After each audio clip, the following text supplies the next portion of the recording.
Well-known author Chetan Bhagat is with us at the Business Today Best Bank Awards. He has a question for you, Gadkari ji. Go on, Chetan. Hello Gadkari ji, आपने कहा पैसे तो बहुत हैं, पर फिर भी इंडिया इतना बड़ा देश है, आप कैसे डिसाइड करते हैं कि कौन से इंफ्रास्ट्रक्चर प्रोजेक्ट्स को प्रायोरिटी मिलेगी? बॉम्बे वाले कहते हैं कि हमें चाहिए, हमारी कोस्टल रोड जल्दी तैयार करो, बैंगलोर वाले कहते हैं हमारा ट्रैफिक सॉल्व करो, इंटरसिटी हाईवे बनाने हैं। पहला सवाल मेरा ये था कि आप कैसे डिसाइड करते हो कि अब कौन सा चुने, यू नो।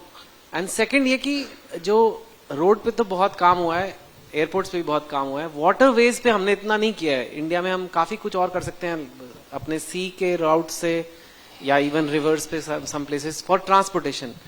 तो वो क्यों नहीं हो पाता है उस स्पीड पे वाटरवेज? और ये जो मेन इंफ्रास्ट्रक्चर प्रोजेक्ट्स है, आप कैसे चुनते हो कि हाँ भाई इस बार इनका ये करना है, वो करना है, कौन सा करना है? देखिए, पहली बात तो ऐसे कि मैं आपको बड़ा अच्छा एक्सपीरियंस बताऊंगा। मैं जब मुंबई में मंत्री था तो Mumbai Pune express highway, Worli Bandra sea link project, 55 flyovers बनाने थे और गवर्नमेंट में पैसे नहीं थे और मैं चाहता था कि गांव के रोड पहले बने। तो फिर हमने उस समय एक टेंडर निकाला था, धीरूभाई थे उस समय अंबानी, तो 3 में वो लोएस्ट है। फिर वो टेंडर देते समय मैंने कहा कि ये इनका कोड बहुत ज्यादा है, 3600 करोड़ है, आज के 40,000 करोड़। तो मैंने कहा ये 1800 करोड़ मैक्सिमम हो सकता है। तो मैंने नहीं कहने के बाद काफी कंट्रोवर्सी हुई, तो वो भी नाराज हुए। पर बाद में हमने MSRDC करके एक संस्था तैयार की और मुझे कल याद है, मैं वो रामनाथ गोयनका जी का अवार्ड देने के लिए परसों दिल्ली में था। तो मुझे याद है उस समय धीरूभाई अंबानी के पास मैं गया था, तो उनको समझाने के लिए गया, मेरे ऊपर बहुत नाराज हुए। बोले तुम्हारे जैसे बहुत मंत्री आते और जाते, अच्छा हो रहा था काम, तुमने इसको ये कर दिया। मैंने बोला नहीं धीरूभाई मैं पक्का, तो नाराज ही थे। तो आखिर मैं सुनते सुनते मैंने उनको बोला धीरूभाई अगर मैं ये रोड बनाऊंगा और 2 साल में बना के दिखाऊंगा तो आप क्या करोगे, मुझे क्या करोगे? बोले आप क्या करोगे? मैंने बोला ये रोड अगर मैं नहीं बना पाऊंगा तो मैं मेरी मूछी काट दूंगा, आप क्या करोगे? तो हंसते हुए रहे। बाद में ये रोड का मैंने जब काम शुरू किया तो मैं पुणे गया था, तो मुझे एक इंडियन एक्सप्रेस के जिनके नाम से एक अवार्ड है, वो करदड़ी करके पत्रकार थे, तो उन्होंने मुझे पूछा कि आप ये रोड बनाने वाले हैं, अभी आपने टेंडर रिजेक्ट किया, आपके पास पैसे कितने हैं? तो मैं तो बड़ा फ्रैंक और क्लियर हूं, मैंने कहा 5 करोड़ रुपए।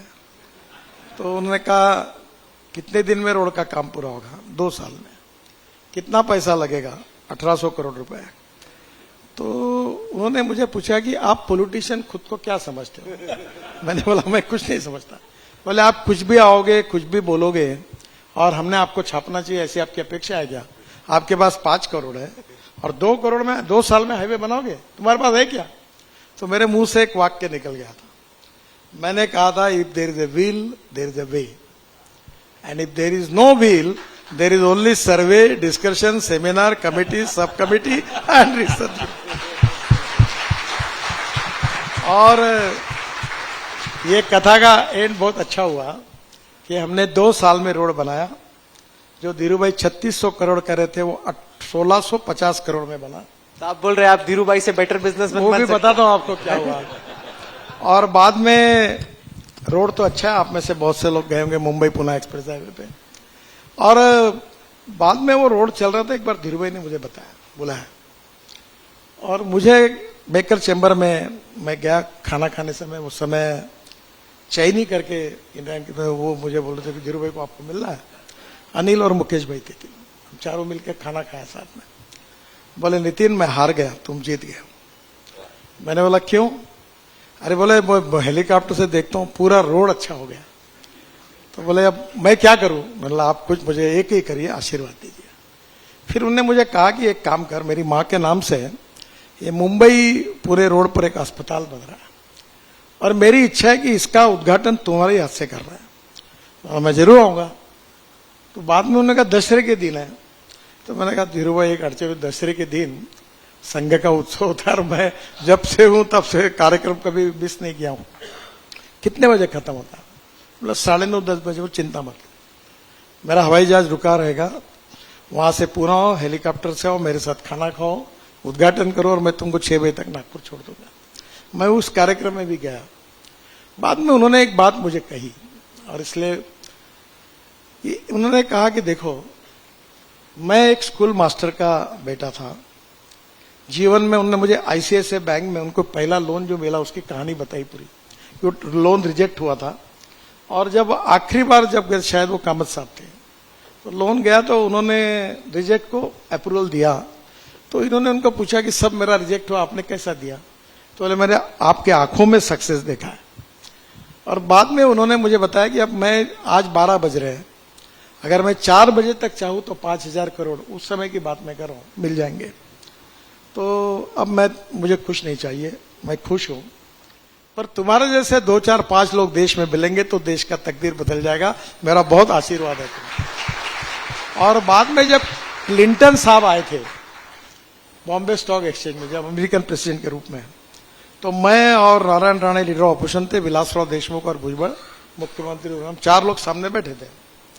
जैसे कार्यक्रम खत्म हुआ वैसा उन्होंने नितिन आवाज दिया मुझे, तो मैं तुरंत, सिक्योरिटी थी वो सब, तो मैं थोड़ा सोच रहा था। अंदर जाके उन्होंने मुझे रूम में लेके गए, और क्लिंटन को उन्होंने अंग्रेजी में बताया, हमारा लड़का है, ये सब फ्लाईओवर इसने बनाया, और इतनी तारीफ की। और बाद में उन्होंने एक घटना मेरे सामने हुई, वो जिंदगी भर बहुत अच्छी थी। नवाब शरीफ को उस समय अरेस्ट करके उसका कार्यक्रम होने वाला था, तो नवाज शरीफ और धीरूभाई शायद उनके गांव का कनेक्शन था।